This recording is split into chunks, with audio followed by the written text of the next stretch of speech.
Bəli, uşaqlar, deməli, baxırıq 15-ci sınağa, 3-cü qrupdan. Birinci sualımız başlayır. 1929-cu il Sovet Azərbaycanı və 24-cü il Türkiyə Cümhuriyyətinin oxşar cəhəti soruşulur. Yeni konstitusiyanın qəbul olunması biz bilirik ki, 29-da Sovet Azərbaycanında konstitusiya yoxdur. Çünki birinci konstitusiyamız Sovet Azərbaycanında 1921, ikincisi 1937, üçüncüsü isə 1978-ci ilə aiddir. Ona görə biz burada A variantını çıxmalıyıq. Sonra baxırıq 2. Sovet Rusiyası ilə hərbi müqavilənin imzalanması səhvdir. Yəni Azərbaycan tarixi və Türkiyəyə aid deyil. Əlifba islahatının həyata keçirilməsi düzdür. Çünki Azərbaycanda əlifba islahatı 1929-da var. Latin qrafikalı əlifba tətbiq olunmuşdur. Deməli, eyni zamanda Türkiyədə də yeni əlifba islahatı və Latin əlifbasına keçid olmuşdur. Pasportlaşdırma sisteminin tətbiqinə başlanması Azərbaycan tarixinin 1932-dir. Birləşmiş Millətlər Cəmiyyətinə üzv qəbul edilməsi isə deməli BMT-yə qoşulması 1945-dən sonradır Türkiyə. Azərbaycan Sovet Respublikasına aid deyil. Amma Azərbaycan Respublikasına aiddir 1992-də. Amma Millətlər Cəmiyyətinə qoşulması varsa, Türkiyə 1932-də qoşulub deyə səhvdir. Cavabımız olur C bəndi. İkinci suala baxırıq. Deməli yazıb ki, Eyler-Venn diaqramına uyğun bəndləri müəyyən edin. 1. Teymurlər dövlətini soruşur. 2. Osmanlı, deməli 3 isə Monqol dövləti. Cənubi Qafqaza işğalçı müharibənin aparılması, deməli hamısında var. Teymurlar 1386-dan, Osmanlılar 16-cı əsr, Böyük Monqol dövləti də 13-cü, 14-cü əsr Qafqaza hücum edib. Biz 4-də A variantını götürürük. Görürük ki, burada 2 dənə variant da var C ilə G-də. Ona görə biz deməli B-ni, A-nı və D-ni silirik. Əsasının 14-cü əsrin ikinci yarısında qoyulması soruşulur. Deməli, 1370-ci il Teymurlər dövləti 14-cü əsrin ikinci yarısına aiddir. Ona görə biz 1-ə B variantını götürürük. Gəlin baxaq. 1-ə B variantı. Bəli, deməli Teymurlər dövlətinə D də olacaq. Azərbaycan uğrunda Qızıl Ordu ilə mübarizə aparması düzdür. Toxtamışla birlikdə. Deməli 1 B-dir. Cavabımız C olacaq. 2 Y variantı. Osmanlı dövləti Avropa ilə Asiyanı birləşdirən Qızıl Körpünü fəth etmişdir. Söhbət Konstantinopoldan gedir. 1453-cü il. Doğrudur. Sonra deməli baxırıq nəyə sonra? 3-ə C variantı qalır. Böyük Monqol dövləti Xarəzmşahlar dövlətinə son qoyaraq Mərkəzi Asiyanı tutub, bəli, 1221-ci ildir. 4-ə də aid oldu A variantı, yəni Qafqaz uğruna mübarizə aparılmışdır. Sonra baxırıq 3-cü suala. 2-ci Göytürk xaqanlığına aiddir. Hamı bilir ki, 2-ci Göytürk dövləti 682-ci ildə meydana gəlmişdir. Bilgə xanın hakimiyyəti illərində dövlətin ən yüksək inkişaf dövrü sayılır. Düzdür. Deməli, Qapağandan sonra gəlib hakimiyyətə. 639-cu ildə Çin əsarətinə qarşı üsyanda dövlət yox idi. Yuxarıda rəqəmi görürük. Ona görə biz bunu çıxırıq. Dövlətin idarə edilməsində Kültigin və məsləhətçi Tonikoku iştirak edib. Doğrudur. Cavabımız 1 və 3 ola bilər. Növbəti səhifəyə keçirik indi biz. Deməli, baxaq. Bunu silək bir dəqiqə. Bəli. Bircə dəqiqə. Bəli. Sonra, deməli uşaqlar, baxırıq burada 6-cı əsrin 80-ci illərində zəifləyərək iki hissəyə parçalanan 1-ci Göytürk dövləti. Ona görə götürmürük. Sasanilərin məğlub edilməsi nəticəsində Soqdiana vilayətlərinə sahib olması, bu da 1-ci Göytürk götürmürük. Cavabımız B variantı qalır. Ona görə digərləri səhvdir. Sonra 4-ə baxırıq. Rusiyadan fərqli olaraq 17-ci əsrdə İngiltərə tarixinə aiddir. Deməli, İngiltərənin 17-ci əsri soruşulur. Baxın uşaqlar, burada bir də var ki, manufakturaların meydana gəlməsi Rusiyada 17-ci əsrdədir, İngiltərədə 16-cı əsr. Ona görə səhv cümlədir. Biz 17-ci əsr İngiltərənin fərqini tapırıq. Burjuya inqilabın baş verməsi düzdür. İngiltərədə 1640-dadır. Ona görə biz 2-ni doğru kimi götürürük. İşğalçı müharibə aparması ortaq cəhətdir, yanlışdır. Yeni Sualın hakimiyyətə gəlməsi hər ikisində var. Məsələn, İngiltərədə 1603-cü il Stuartlar, Rusiyada da 1613-cü il Romanovlar. Ona görə bunu da çıxırıq. Parlamentli monarxiya olması doğrudur. Yəni cavabımız olur 5, eyni zamanda 2. Yəni cavabımız oldu D variantı. Sonra deməli, bu 2 və 5 oldu. Sonra baxırıq digər səbəb nəticəni soruşur 5-ci sual. Deyir, eradan əvvəl 714-cü ildə Assuriya hökmdarı 2-ci Sarqon Mannaya yürüş etdi. Mannanın müstəqil dövlətçiliyinə son qoyuldu. Bircə dəqiqə. Deməli uşaqlar, yəqin səsimi eşidirsiniz.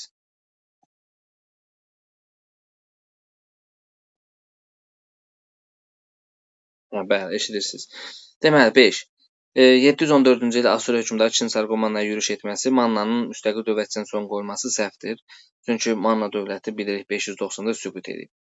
2. Eradan əvvəl 36-cı ildə Roma sərkərdəsi Antoninin Fraspanı mühasirəyə alması, Atropatenalıların güclü müqavimət nəticəsində Antonini geri çəkilməsi, Atropatenalı güclü müqavimət nəticəsində bəli, Antoni geri çəkildi Fraspa döyüşündə. 2 doğrudur. Albaniya və Atropatena dövlətinin yaranması, Azərbaycan vahid türk xalqının təşəkkülü prosesi başlanması doğrudur. Cavab olur 2, 3. Deməli, sonra baxırıq 7-ci əsrdə Mannanın hökmdarı Ahşerinin İskit padşahı İşbaka ilə ittifaqa girməsi, deməli, Mannanın Midiya əsarətindən azad olması səhvdir. Çünki Midiya o zaman Assuriya əsarətindən azad olmuşdu. 36-cı ildə Roma sərkərdəsi Kanidinin Albaniyaya hücum etməsi eradan əvvəl, Albanların məğlub olaraq Romadan asılı olması düzdür 36-cı ildə. Deməli 36-da Atropatenada Roma ilə müharibə aparıb, amma qalib gəlib. Albaniya müharibə aparıb, amma asılı düşüb. Cavabımız olur 2, 3, 5 və Y variantı. 6-cı suala baxırıq. Səfəvi şahı 1-ci Abbasdan fərqli olaraq 2-ci Abbas soruşur burada. Osmanlı dövləti ilə müharibə aparmışdır, 2-ci Abbas aparmayıb, 1 aparıb, ona görə səhvdir. İngiltərə ilə əbəd dostluq müqaviləsi imzalayan 1-ci Abbasdır, 2-yə aid deyil, ona görə B də səhvdir. Paytaxtı yeni şəhərə köçürmüşdü. 1-ci Abbas edib, amma 2-ci Abbas etməyib deyə C də səhvdir. Şeybaniləri məğlub edərək Xorasanı azad etməyə nail olmuşdur. Bu da 1-ci Abbasdır.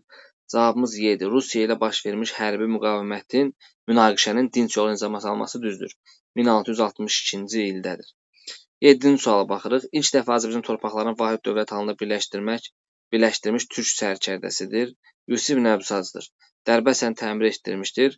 Ərəb ordularını dəfələrlə məğlub etmiş və idarə etdiyi dövlətin xilafətin aslına son qoymuşdur. Sazilər Yusif Nəbsaz, cavabımız B variantıdır. 8-ci sual. Azərbaycan Xalq Cümhuriyyəti, bir də Seyid Cəfər Pişəvərinin yaratdığı milli hökumət soruşulur. Uyğunluqdur. Deməli, 1918-ci noyabr ayında təsbit olunmuş konstitusiya səhvdir.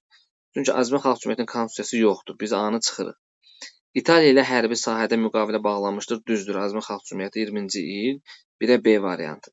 Bolşevik Rusiyası ilə birlikdə Denikinin hərbi qüvvələrə qarşı mübarizə aparmışdır. Deməli, səhvdir. Çünki Denikinə qarşı Gürcüstanla yaxınlaşmışdır. Bir də təhsil cavabımız olur B variantı. Seyid Cəfər Pişəvərinin milli hökuməti 2-də. Müstəqilliyi Antantanın Ali Şurası tərəfindən defakt tanınması səhvdir. Azərbaycan dili Cənubi Azərbaycan arasında rəsmi dövlət dili oldu, düzdür. 1946-cı il. Aqrar qanun əsasında torpaqlara, kəndlərə torpaq paylanıldı, düzdür. 2-yə aiddir B, C, 1-ə də aiddir B. Cavabımız oldu B variantı. Sonra 9-cu sual. 1918-ci ilin iyun ayının 27-sindən iyulun 1-nədək baş vermiş Göyçay döyüşünə aid olanları soruşulur. Deməli, Çar Rusiyası sözü səhvdir. Yəni, hamımız bilirsiniz ki, Çarizm 17-də devrilir. Biri çıxırıq. Bakı XKS-nin hərbi birləşmiş qüvvələri məğlub oldu, düzdür. Osmanlı və AXC müttəfiq qüvvələri qalib gəldi, düzdür. Cavabımız hələ ki 2 və 3-dür. Sonra deməli, Sentrokaspi diktaturası səhvdir. Çünki o vaxt Sentrokaspi yox idi, Avqustda yaradılıb. Sonra ikinci hökumət kabineti zamanında baş verməsi düzdür. 2, 3, 5, cavabımız D variantıdır. Sonra 10-cu sual. Deyir ki, xəritədə rəqəmlə qeyd edilmiş ölkələrə aid hadisələrin uyğunluğunu müəyyən edin. 1 Böyük Britaniyadır, 3 Fransadır, 2 isə Almaniyadır. Bax, 18-ci əsrin 60-cı illərindən sənaye tevhidi başlanmışdır Britaniya. 1-ə aiddir A variantı. Sonra qitə blokadası siyasətini yürütmüşdür Fransa, yəni 1806-cı il. 3-ə aiddir B variantı. Deməli, 1-ə A, 3-ə B, cavabımız B olacaq, 2-yə də C. Sadova döyüşündə Avstriya məğlub edib, bəli, 1866-cı il Prusiya, yəni o da Alman dövlətidir. Cavabımız oldu B variantı. Ağqoyunlu və Qaraqoyunlu dövlətinə aid oxşar xüsusiyyət soruşulur növbəti sualımızda. Deməli, Oğuz türk mənşəli sülalələr tərəfindən əsasının qoyulması düzdür. Oxşarlığa aid olmayan hadisəni tapmaq lazımdır. Ərdəbil hakimlərinə qarşı Şirvanşahlar dövləti ilə ittifaqda olması. Deməli, o da düzdür. 1488 deməli Ağqoyunlu, 60-da Qaraqoyunlu müttəfiq olmuşdu Şirvanşahlar. Teymurilər dövləti ilə müharibə aparması düzdür. Çünki Qaraqoyunlu dövləti 1421, Ağqoyunlu dövləti 1469. Səfəvilər dövlətinin qoşunları tərəfindən məğlub edilməsi səhvdir. Çünki Qaraqoyunlu dövləti 1468 süqut edib, Səfəvi dövləti 1501-də yaradılıb. Cavabımız olur D variantı. Təbrizdəki hər ikisinin paytaxtı olub. Sonra 12-ci sual. Deyir, Azərbaycanın erkən orta əsrlər və klassik feodalizm dövrlərinin ümumi cəhətini müəyyən edin. Erkən orta əsrlər 3-11, klassik feodalizm 11-15. Oxşar cəhətini tap deyir. Sasani imperiyasının mərzbanlıqlarından biri olması səhvdir. Erkən orta əsrlərdə ola bilər, amma klassik feodalizm Sasani yoxdur. Roma imperiyası, o da səhvdir, klassik feodalizm. Xəzər müharibəsi, o da səhvdir. Çünki erkən orta əsrdir bu saydıqlarımız. Cavabımız D olur. Vəq torpaq sahibi ərəblərin dövründə yaradılıb 7-ci əsr. Amma deməli, mövcud olması düzdür. Klassik feodalizm dövründə də olub deyə cavabımız D-dir. Əhalidən gecid can vergisinin alınması, o da Sasanilərin dövrünə düşür. Ona görə klassik feodalizm dövrünə götürə bilmir. Cavab oldu D variantı. Bəli. 20-ci əsrin 50-ci illərin ikinci yarısında Sovet Azərbaycan tarixinə aid olmayan hadisəni deyir tapın. Baxın, Azərbaycan dilinin dövlət dili olması haqqında Konstitusiyaya yeni maddə əlavə olunub 1956-cı il. İmam Mustafayev. Ona görə aiddir. A variantını çıxırıq. Bakının beynəlmiləl şəhər kimi birbaşa Moskvaya tabe etmə planının iflasa uğradılması da 1956 İmam Mustafayev çıxırıq. Ölkə rəhbərinin millətçilikdə günahlandırılaraq hakimiyyətdən uzaqlaşması elə İmam Mustafayevdir. C-ni də çıxırıq. Azərbaycan televiziyasının fəaliyyətə başlanması 1956-cı ildir. D-ni də çıxırıq. Novruz bayramının bahar bayramı kimi yenidən rəsmən qeyd olunmağa başlanması 60-cı illərdir. Vəli Axundovun dövrünə düşür. Cavabımız olur Y variantı. 14-cü sual. Baxın uşaqlar, baş vəzir dini idara başçılıq edir, bir səhvdir. Baş vəzir 2, Osmanlı dövləti ikinci şəxsdir, düzdür. Biz 2-ni götürürük. Əmir Əl-Ümara Dehli sultanlığında yoxdur, səhvdir. Sədr Əzəm mali işlər yox, dini işlər düzdür. Cavabımız 2-dir, bir də 5-dir. Yəni cavab olur D variantı. Sonra baxırıq 15-ci suala. Deyir ki, hadisələrin uyğunluğunu xəritədə hərflərlə göstərilmiş şəhər və rayonlara görə müəyyən edin. Baxın, Vətən müharibəsinin gedişində cəbhə bölgəsindən kənarda yerləşsə də, Ermənistan tərəfindən ballistik raketlərlə vurulmuşdur. Burada cavab deməli C-də ola bilər, Bərdə şəhəri. D-də ola bilər, Gəncə şəhəri. Deməli, biri aiddir həm D, C, D yəni. Cavab 1-də elə A variantında var. Sonra azad edildiyi gündən tariximizə zəfər günü kimi daxil olmuşdur, Şuşadır. Baxın, bax bu A nöqtəsi Şuşadır. 2-yə də aiddir A variantı, düzdür. 3-ə də B. 2023-cü il lokal antiterror əməliyyatları nəticəsində separatçı rejim ləğv olunmuşdur. Xankəndi, bu da oldu B variantı. Sonra, deməli, burada cavabımız oldu A variantı. Sonra, baxırıq 16-ya. Soyuq müharibə dövrünə aiddir. Bax, 1946-da başlayıb soyuq müharibə, 91-də başa çatıb. Lend-Liz qanunu SSRİ-yə şamil edilməsi 1941-ci ildədir. Lend-Liz qanunu müharibə dövrüdür. Yəni soyuq müharibə yox, 2-ci dünya müharibəsi. Ona görə səhvdir. Qış müharibəsinin baş verməsi də 2-ci dünya müharibəsidir, səhvdir. ABŞ-nin Yaponiyanın Xirosima və Nagasaki şəhərinə atom bombası atması da 1945-dir. Aiddir 2-ci dünya müharibəsinə görə götürmürük. Cavabımız 4. Fransanın Əlcəzairdə dinc əhaliyə qarşı soyqırım törətməsi 1958. Son tutaşma SSR-in Əfqanistana qoşu etməsi 79. 4-5 cavabımız C variantıdır. 1979-dur. 17-ci sual. Birinci Dünya müharibəsindən fərqli olaraq 2-ci Dünya müharibəsində Şimali Azərbaycan Bax, bu yaxşı sualdır. Qərbi Avropanın partizan hərəkatında yaxından iştirak etmişdir. Deməli, bu 2-ci Dünya müharibəsində var partizançılarımız. Yəqin tanıyırsınız, Mehdi Hüseynzadədir, Əhməd Cəbrayılov, Daniel Abdullayev. Vuruşan tərəflərin rəqabət meydanına çevrilmişdir Azərbaycan. O hər ikisində var. Çünki mübarizə apardılar 1-ci Dünya müharibəsinin sonunda da. Biri götürürük hələ ki. Qadınlar cəbhədə qəhrəmanlıq göstərərək fəxri orden və medala təltif olunub, düzdür. Məsələn, Züleyxa Seyid Məmmədova hərbi təyyarəçidir, Aliyə Rüstəmbəyova. Deməli, cavabımız olur, buradan 1, 3. Sonra erməni tərəfindən Azərbaycana qarşı soyqırımların törədilməsi səhvdir. Bu fərq deyil. Qələbənin əldə olunmasına Azərbaycan alimlərinin kəşfləri mühüm rol oynaması düzdür. Cavabımız 1, 3, 5 C variantıdır. Çox yaxınlaşdı bu. Çünki niyə uşaqlar? Məsələn, Yusif Məmmədəliyev 2-ci Dünya müharibəsi illərində yüksək oktanlı benzinlər istehsal etmişdir. Məsələn, 98 bildinizmi? Cavab C-dir. Sonra xəritədə paytaxtı ulduzla işarələnmiş dövlətin 6-cı əsr tarixinə aid olanları seçin. Bax, bura Bizansdır uşaqlar. Keçmiş Bizansdır, yəni indiki Osmanlı Türkiyə ərazisi, indiki Türkiyənin ərazisi. Anadolu torpaqları, Konstantinopol. Sasanilər aramsız müharibələrin aparılması düzdür. 6-cı əsr Sasani-Bizans müharibəsi çox idi, buna ərəblər istifadə edir. Biri götürürük. Ərəblərin yürüşü nəticəsində varlı əyalətlərini itirib səhv. Çünki 6-cı əsrdə ərəblər yox idi. Ərəb dövləti 7-ci əsrdə yaradılıb. Özünün ən qüdrətli dövrünün yaşaması düzdür. Justinian 1-3. Səlibçilər 11-ci, 13-cü əsr səhvdir. Justinian məcəlləsi də düzdür. Cavabımız olur 1-3, 5 Y variantı. Sonra baxırıq 19-cu sual. Mehranlərin Azərbaycanda hakimiyyəti dövründə baş verməmişdir, deyir. Bax, Rəşidi xəlifələr tərəfindən Fələstin, Suriya, Misir tabe olunub 7-ci əsr Mehranlərə düşür.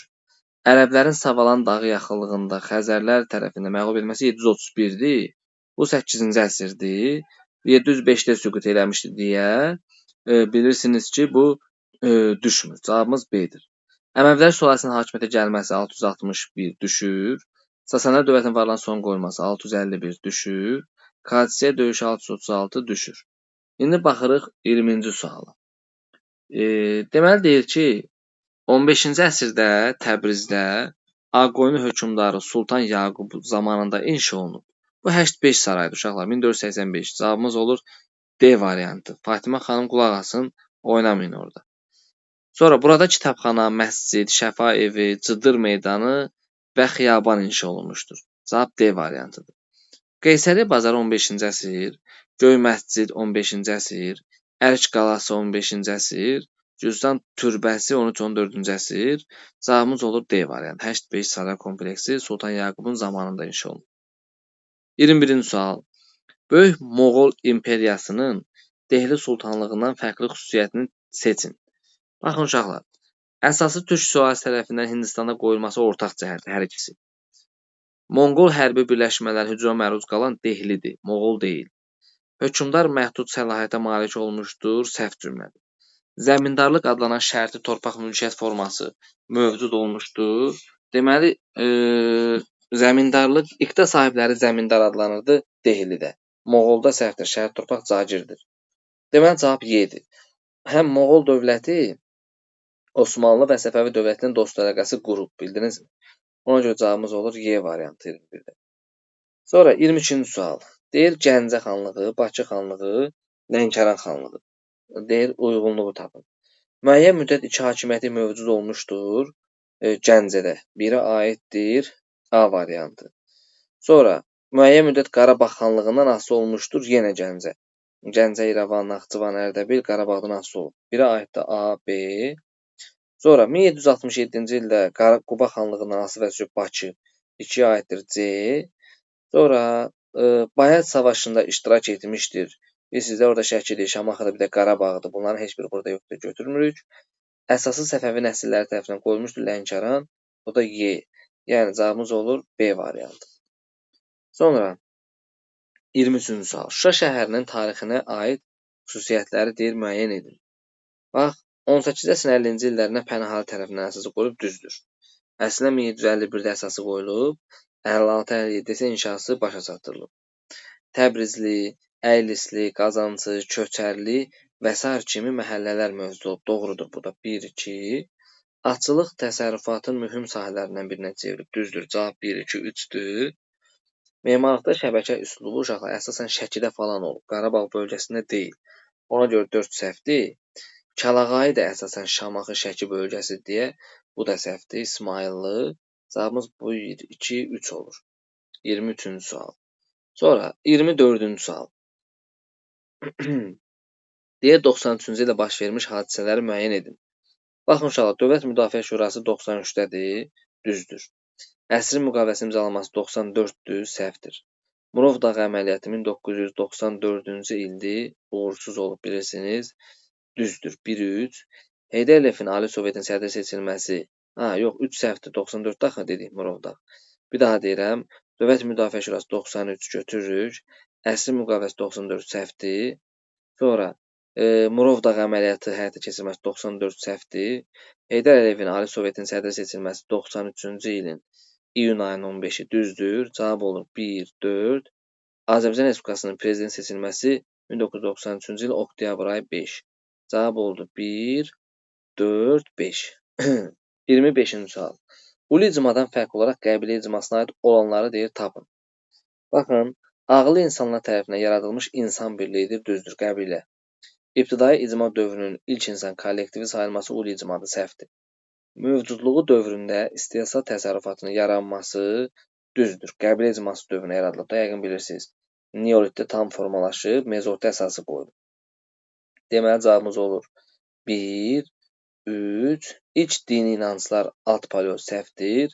İnsanlar arasında bərabərsizliyin əsasının qoyulması Tunc dövrüdür, tayfaların dövrüdür. Bu da səhvdir. Cavab 1 və 3 təkcə. 5-in olmama səbəbi bərabərsizlik erkən Tunc dövründə olub. Onda da qəbilə icması artıq yox idi, dağılmışdı. Sonra 26-cı sual. Deyək, xınarcılığı tapın. Təbriz şəhərinin Monqollar tərəfindən Monqolların qarət və dağıntısından xərac verməklə xilas olması bu 1220-22-dir, yəqin bilirsiniz. Gəncədə Usta Bəndəri üsyanı 1231-dir. 1-ci Axıstanın Gürcü qoşunlarının köməyi ilə Slavyanları məğlub etməsi 1175-dir. Deməli, 1220, 1231, 1175, Ali Monqol canişinlər tərəfindən olma başlaması 1239. Cavab belə olacaq. 3, 1, 2 və 4. Sonra, deməli, 27-ci suala baxırıq. 27-ci sualda yazılıb ki, uşaqlar, 1920-ci ilin avqust ayında Sovet Rusiyası ilə Erməni Daşnak hökuməti arasında bağlanan müqavilə 2-yə də yazıb ki, Azərbaycan Komünist Partiyasının Qafqaz bürosu 21-ci ilin 5 iyul tarixi qərarı ilə Dağlıq Qarabağın Azərbaycanın tərkibində saxlanıldığı və mərkəzi Şuşa şəhəri olmaqla müxtəlif verilməsi bu şeydədir, 2-də 5 iyul qərarıdır. Borçalı mahalı Gürcüstan və Ermənistan Sovet Respublikası arasında bölüşdürülməsi 21-ci ildir. Onların heç birine aid deyil amma. Şəhər dairəsi Erməni Daşnak hökumətinə verildi 1920-ci il avqust. Deməli 1-ə gedir. Naxçıvan, Zəngəzur, Qarabağ, Dağlıq hissəsi mübahisə oldu. Bu da 20-ci il avqust. Deməli 1-ə aiddir. D. Şəhər dairəsi Ermənistana verilməsi və D. 2-yə də aiddir 5 iyul qərarından A variantı. Deməli, Şuşa şəhəri olmaqla Azərbaycan tərkibində müxtəlif verilsin. Y variantı. Naxçıvan bölgəsi Azərbaycanın qəyyumluğu altında muxtar əraziyə çevrildi.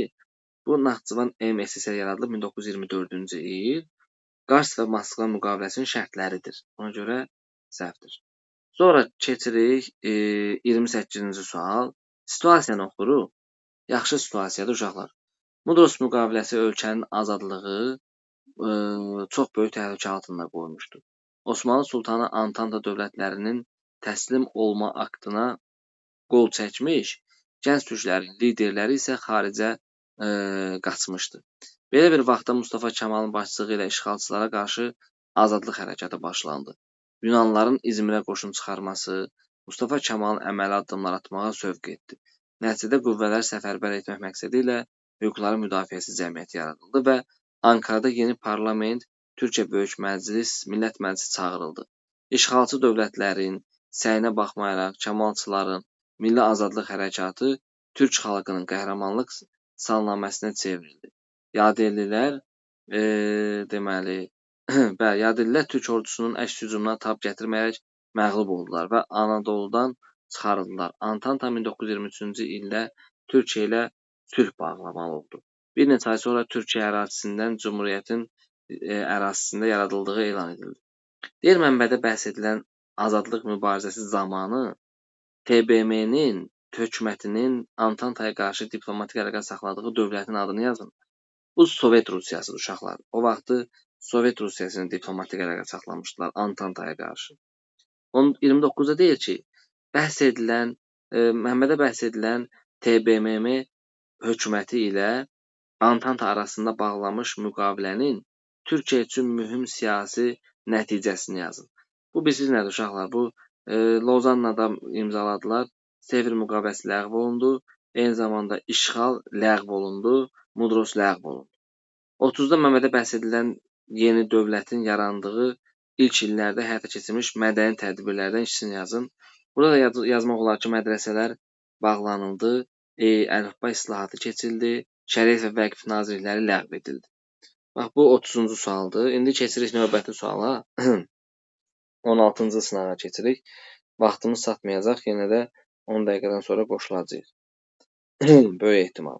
Deməli, uşaqlar, birinci sual daha əvvəl deyir olmuşdur. Şuandaxıl və Durduqqada qiyam 719-cu ildir, eradan əvvəl. Mannanın Asuriya torpaqlarına yürüşü eradan əvvəl 675 Ahşeridən sonradır. Ulusunun Asuriyanın siyasi xalqını tanıması 716-cı il götürə bilərik. İskit şahlığının Manna dövləti ilə ittifaq bağlaması, o da yenə Ahşerin dövrünə düşür. Manna və Midiyaya qarşı mübarizədə Mannanın Asuriyaya kömək etməsi 612-ci ilə düşür. Daha əvvəl A variantıdır, 719-cu il. Sonra 2-yə baxırıq. Manna hökmdarı İranzu və Şirvanşah 1-ci İbrahimin fərqinə ortaq cəhət soruşur. Bax uşaqlar, İranzu ilə 1-ci İbrahim yeni dövlətin əsasını qoyub səhvdir, heç biri. Hakimiyyəti dövrünə dövlətin ərazisinin tam işğala məruz qalması bu da səhvdir. İranzu da qoruyub saxlayıb İbrahimdə. İki işğalçıya qarşı mübarizədə onlardan biri ilə yaxın münasibət qurub düzdür. Məsələn, İranzu Urartuya qarşı Assuriya ilə, İbrahim də Toxtamışa qarşı Teymurla. Cavabımız olur C bənd.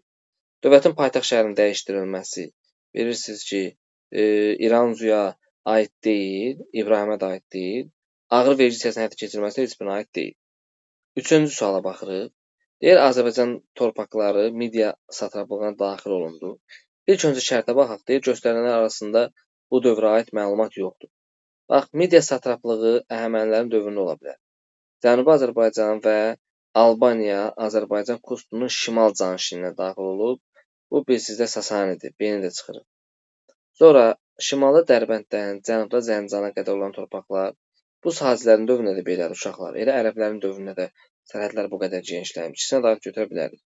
İlk dəfə bütün Azərbaycanda vahid ola birləşdən sahicilərdir, yeni götürürük. Olmayan cavab oldu burada. Məziyyətlər sualının dövrü, yəni cavabımız C variantı qaldı. Sonra keçirik 4-cü suala. 1900 Pakistan 50-70, Türkiyə isə 60-80-ci illərinə aid məlumatı deyir tapın. Baxın uşaqlar, ərazisində ingilis ağlına son qoyan bu Hindistanda olub. Ona görə səhvdir bu cümlə. Hərbi çevrilişlər və siyasi qeyri-sabitlik düzdür. Cavab B variantıdır burada. NATO-nun hərbi strukturundan çıxması səhv cümlədir. Çünki Türkiyə qoşulmuşdu 1952-dən, NATO isə Pakistan qoşulmuyub. Nüvə silahının əldə olunması Pakistan 90-cı illərdir, Türkiyədə aid deyil. SSR təhlükəsinə qarşı ərazisində ilk dəfə ABŞ hərbi bazalarının yerləşdirməsinə icazə verilməsi, o da bilirsiniz ki, deməli, 1952-ci ildən etibarən Türkiyədə olub, yəni 60-80-ci illər deyil. Sonra 5-ə baxırıq, cavabımız da bildiyinizdə nə oldu? B variant, hərbi çevriliş və siyasi qeyri-sabitlik mövcud olması. 5-ci sual. Beynəlxalq münasibətlərdə neftdən təsir vasitəsi kimi ilk dəfə nə vaxt istifadə olundu? Bu 1973-cü il Ərəb-İsrail münaqişəsi dövrünə düşür. Yəni cavabımız B variantıdır uşaqlar. Sonra bu Vyetnam deyil, 48 deyil, yəni əzbər sual digərlərinə ona görə baxmıram.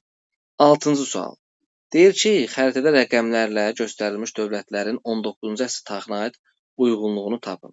Bax, bu biri sizcə Hindistandır, iki isə Çindir uşaqlar. Yəqin ölkələri tanıyırsınız.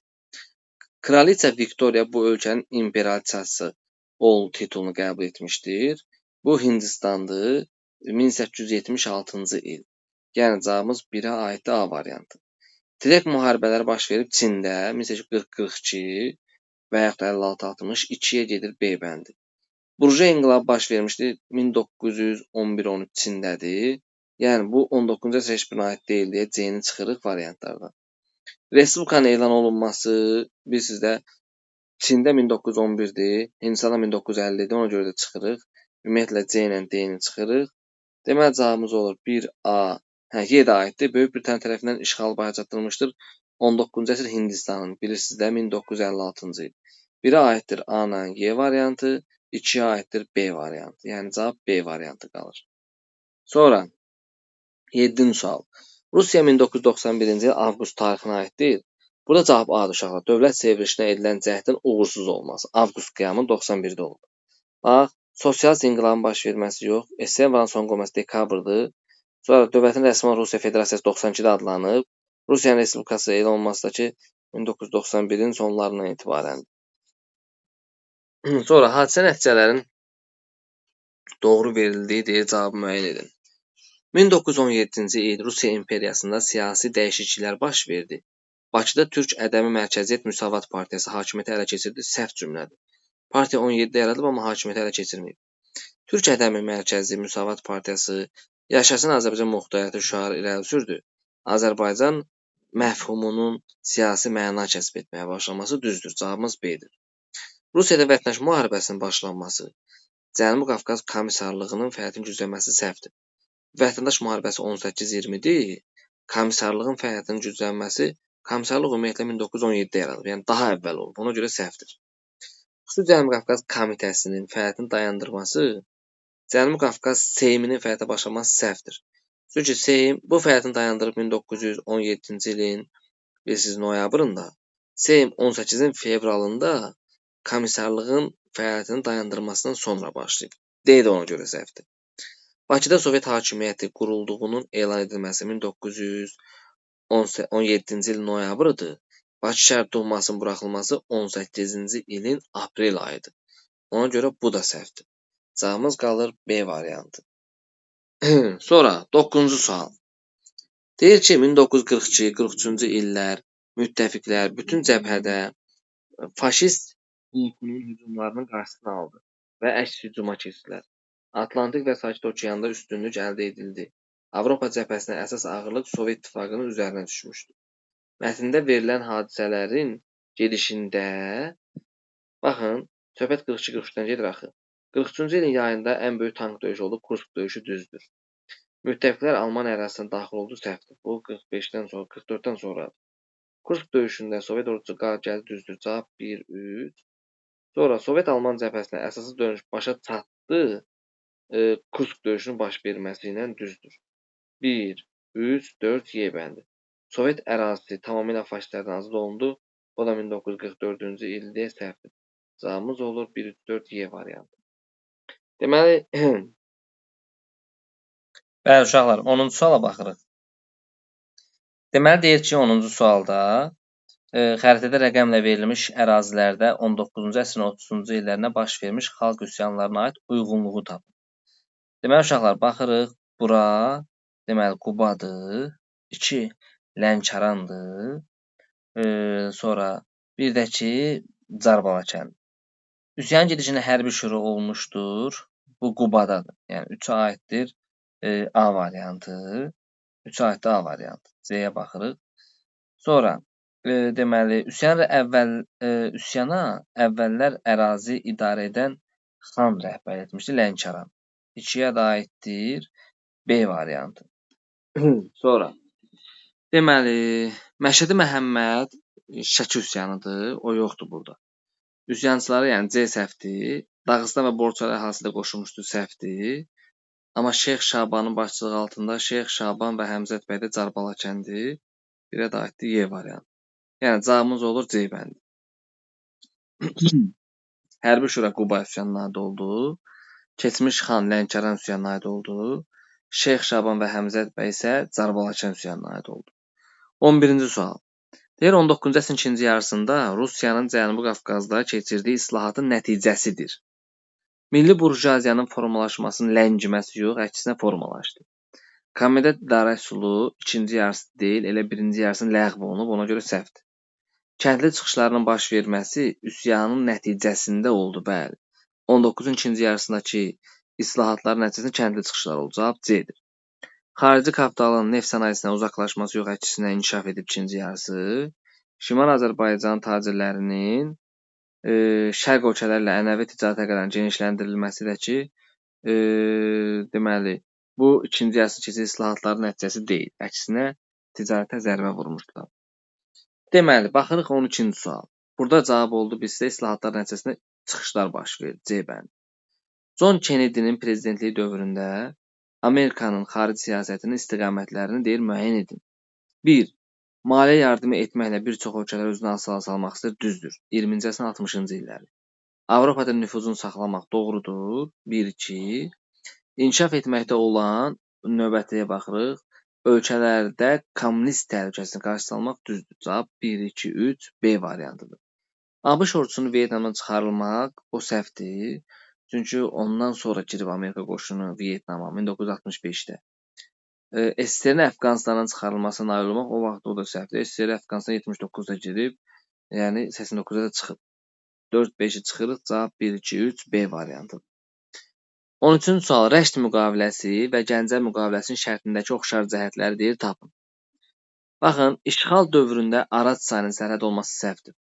Bu Kirmanşah müqaviləsində var. Rəşddə də yoxdur, Gəncədə də yoxdur. İşğal altında olan Xəzər sahili torpaqların Səfəvi dövlətinə qaytarılması düzdür. Rəşddə Kürdəncə cənubdakı Xəzərən torpaqlar qaytarılıb. Gəncədə isə bütün torpaqlar geri qaytarılıb. Ona görə cavab olur B variantı.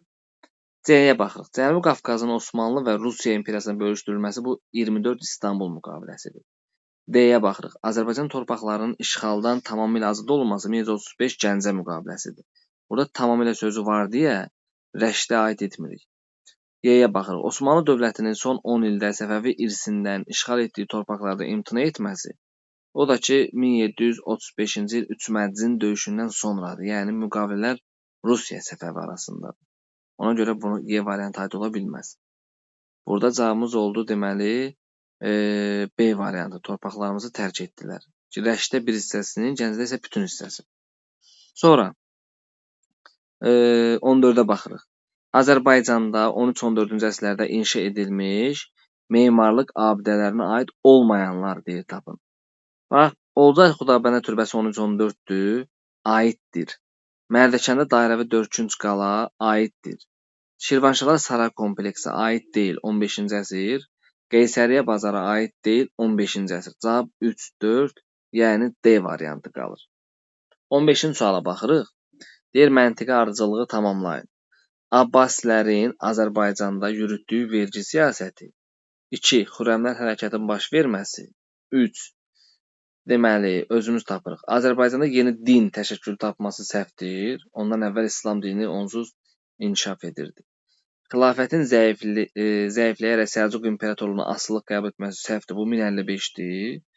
Cavab C-dir. Ərəb xilafəti zəiflədi və parçalanması prosesi sürətləndi və dövlətlər yarandı ona görə də hətta. Yəni cavabımız olur C variantı. D səhvdir. Ərəblərin Azərbaycanda əhalinin siyahıya alınması daha əvvəl 725-dir. Mehranlara son qoyulması daha əvvəl 705-dir. Ona görə səhv oldu. Sonra keçirik 16-cı sual. Deyir, soyuq müharibə dövrünə aid olmayanları müəyyən edin. Baxın uşaqlar, qloballaşma müharibədən sonrakı 21-ci əsrdə səhvdir.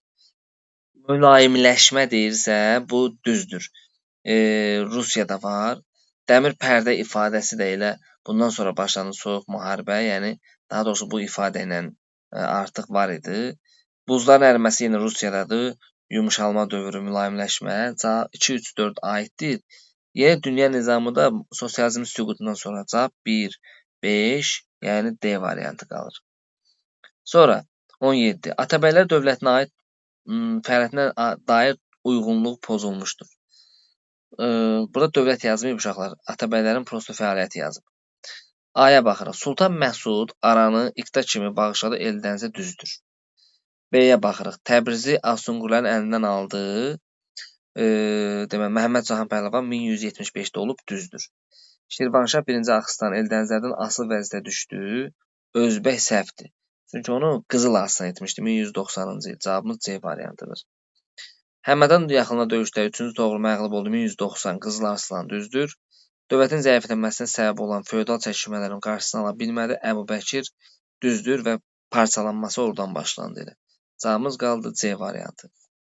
18-ci sual. Vaşinqton konfransı, bir də deməli, sistemində Paris Sülh konfransı və Vaşinqton soruşur. Deməli, Yaponiyanın Amerikaya qarşı revanşizm siyasətinə əsasın qoyulması bu Vaşinqtondadır. Parisdə deyil, ona görə A səhvdir. Millətlər Cəmiyyəti yaradılması 1919-dur, Parisdədir. 1-ə aiddir B variantı. Çinin müstəqillik və ərazi bütövlüyünün tanınması heç səhvdir. Bu Vaşinqtona aiddir, Parisə deyil, ona görə səhvdir. Bir təhsil cavabımız olur B variantı. 2-də Vaşinqton konfransı.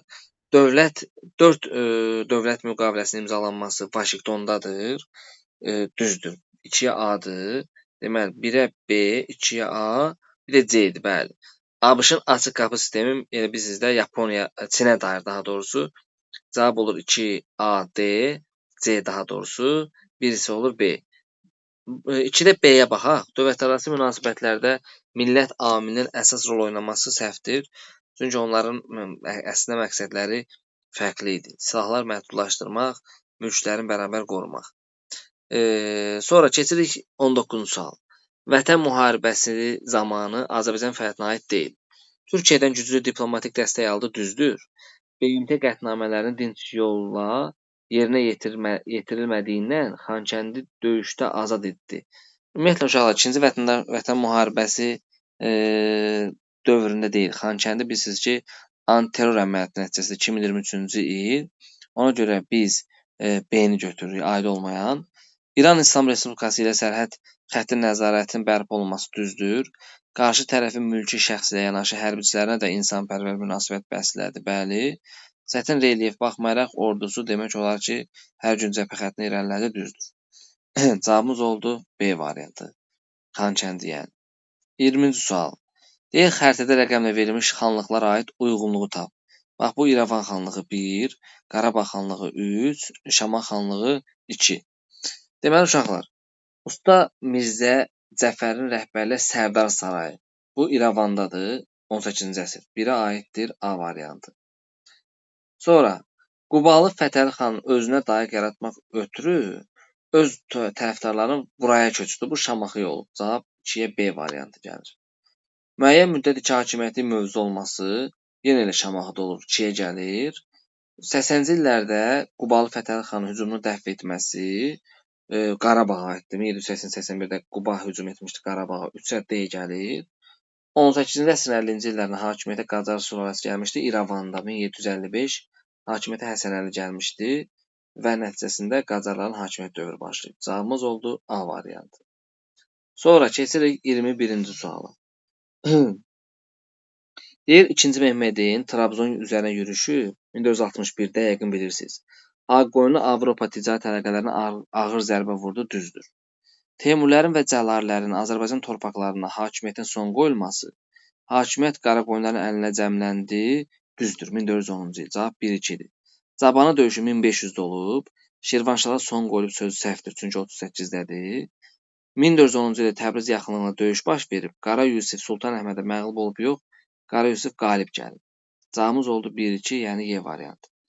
Baxın, üçlü Venn diaqramı. 1-ci Dünya müharibəsi, 2-ci Dünya müharibəsi və soyuq müharibə. ABŞ-ın müharibədən qalib çıxması 3-ündə də var, yəni 4-ə götürürük. 4-ə aiddir A variantı. SSR-nin süqutu ilə başa çatması soyuq müharibədir. 3-ə aiddir B variantı. Bildinizmi?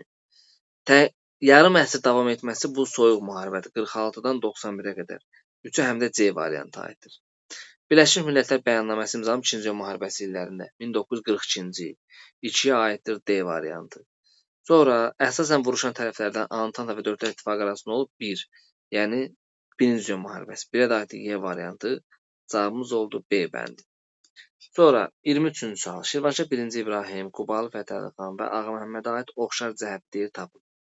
İdarə etdiyi ərazini viranedici yürüşdən xilas etdi. Ərazini bu hamısı elə xilas etdi. Sonra deməli idarə etdiyi ərazilər viranedici yürüşdən xilas etməsi. Ağa Məhəmməd xan Qacar, deməli idarə etdiyi ərazilər xilas etdi. Qubalı Fətəli xan əslindən xilas etdi. Şirvanşah 1-ci İbrahim o da əslindən xilas etdi. Amma deyəsəm onu burada cavab kimi götürməyiblər. Qarabağ ərazisində hərbi, burada bu 100% bir əslinə uyğundur. Qarabağ ərazisində yürüş etməsi Qubalı Fətəli xanda var, Ağa Məhəmməddə var, 1-ci İbrahimdə də var. Deməli cavab 1, 2. Köçürmə siyasətinin həyata keçirilməsi İbrahimə aid deyil. Azərbaycan torpağını birləşdirmə siyasəti yenə də hamısına aiddir. Əslində doğru cavab 1, 2, 4 ola bilər. Səhv etmirəmsə bunlar 2, 4 götürüb. Ebi yoxdur, siz belə bilin, 1, 2, 4. Sonra 24-ə baxırıq. Xanlıqların idarə etmə sisteminə aid olmayan anlayışı tapın. Xan var, düzdür. Xan bizdə elə xanlığı idarə edən şəxs xandır. Darğa var, asayiş qoruyan, naib də var, mahal idarə edən. Cavab 1, 3, 5-dir. Sədr Əzəm Əmir Əlimara 16, 15-ci əsrin idarə etmə sistemində var. Yəni cavab 2 və 4 olur, qalanlara aid olmur. Sonra Azərbaycan Xalq Cümhuriyyətinin Ermənistanın təcavüzündən qorunmaq üçün gördüyü tədbir. 1. Qarabağ General Qubernatorunu təsis edib, düzdür. 1919-cu il yanvar. Gürcüstanla hərbi müdafiə və hərbi texniki əməkdaşlıq haqqında sazişi Denikinə qarşı olub. Ermənistan səhvdir. Deməli 2 səhvdir. Yəni Denikinə qarşı idi bu Gürcüstanla 1919-da müqaviləsi. Naxçıvan General Qubernatorun yaradılması düzdür. 1919-cu il fevral ayı. Cavabımız 1 Qarabağdır, 2 Naxçıvandır, 3 səhvdir. 4 də səhvdir. Qacarlar dövləti hərbi ittifaq ümumiyyətlə AXC yaratmayıb, dostluq müqaviləsi imzalayıb. Yəqin bilirsiniz. 1-3-dür cavabımız. 26-cı sual. Barbaros əməliyyatının həyata keçirməyə başlanması 1941-in iyun ayı. Almaniyanın iç strateji məğlubiyyəti 40-cı ildə olub Britaniyada. Cavab 2 olacaq, yəqin birinci. Sovet-Alman cəbhəsində əsaslı dönüşün yaranması 1942-43-cü ildir. Midway döyüşdə 42-ci ildir. Deməli cavab birinci olacaq. 2, 40, 1, 1941, 4, 42, 5 isə 1942-nin sonu. Yəni cavabımız oldu 2, 1, 4, 3. Sonra 27-ci sual. Deyir ki, bax, mənimsəmə təsərrüfatından istehsala keçid, bu mezolitdir. 1A. Metalla ilk tanışlıq heç biri, çünki eneolitdir. İnsanların fəaliyyətində inqilabi dəyişiklik baş verib neolit. 2 aiddir C bəndi. İnsanlar ilk dəfə mikro taməşələr istifadə edib mezolit. Demək, biri aiddir A-nan D, neolitə aiddir C. Nitqin əlverişli ünsiyyət vasitəsi olması isə üst paleolitdir, yəni aid deyil. Sonra baxırıq situasiyaya. Sonra bu situasiya Makedoniya İskəndərdən danışır. Görürsünüz, deyir Hindistana hücum etdi. Qərbi Hindistan İskəndərə tabe oldu. Amma lakin yoruldu deyə geri çəkildi. Ümumiyyətlə bu fikir sizə tanışdır. Burada deyir ki, mənbədə bəhs edilən hadisə hansı əsrdə baş verir? Deməlisiniz ki, məsələn, eradan əvvəl 4-cü əsr. Makedoniya İskəndər. Birisi də 327-də Hindistan hücum edib. 29-da deyir ki, mənbədə əsasən mənbəyə İskəndərin Hindistanın müəyyən hissəsini işğal altına sala bilməməsinin səbəbini yazın. Orada deməli, yoxsa sala bilməsinin deyir, üzr istəyirəm. İskəndər Hindistanın müəyyən hissəsini işğal altına sala bilməsinin səbəbi nədir? Cavab olacaq onun yüksək sərkərdəlik məharəti, yəni eyni zamanda Hindistanda vahid dövlətin olmaması, yəni ayrı-ayrı tayfalar tərəfindən idarə edilməsi. Sonra 30. Deyir ki, mənbədə bəhs edilən yadelli əsarətinin sonrakı gedişatının 20-ci əsrin sonuncu 10 illiyində Azərbaycandakı hansı mühüm siyasi hadisə ilə oxşar olduğunu yazın. Deməli, sonuncu 10 illikdir. Oxşarlıq odur ki, uşaqlar, bax, deməli, bir dənə deyim, yadelli əsarətinin tarixi deyir. Nə oldu? Yadelli əsarətinin tarixi. Bir dənə də oxuyum, üzr istəyirəm, aydın olmadı mənə fikir. Mənbədə bəhs edilən yadelli əsarətinin, yəni Hindistandakı Makedoniya əsarətinin sonuncu 10 illiyində Azərbaycandakı hansı mühüm hadisə ilə oxşar olduğunu yazın. Burada olacaq uşaqlar, deməli, Bilirsiniz ki, Azərbaycanda 1991-ci ildən sonra müstəqil oldu axı. Yəni Sovet Rusiyası devrildi, düzdürmü? Azərbaycan müstəqilliğini bərpa etdi. Orada da Makedoniyalı İskəndərin elə bil ki, ölümündən sonra ölümündən yox da, getməsindən sonra müstəqilliğini bərpa etdi. Yəni ölkənin müstəqilliyini bərpa edə bilməsi. Belə yazmaq olar oxşarlığa. Azərbaycan əsaslandırma da ola bilər ki, Azərbaycan Sovet SSR süqut edəndən sonra Hindistanla Makedoniya İskəndərin ölkəni tərk etməsindən sonra, yəni tuta bilməməsindən sonra müstəqil oldu. Vahid dövlət yarandı sonra da. Bəli, uşaqlar, dərsimiz bu qədər. Sağ olun. Növbəti testin izahına gələn həftənin 4-cü günü qulaq asarsınız.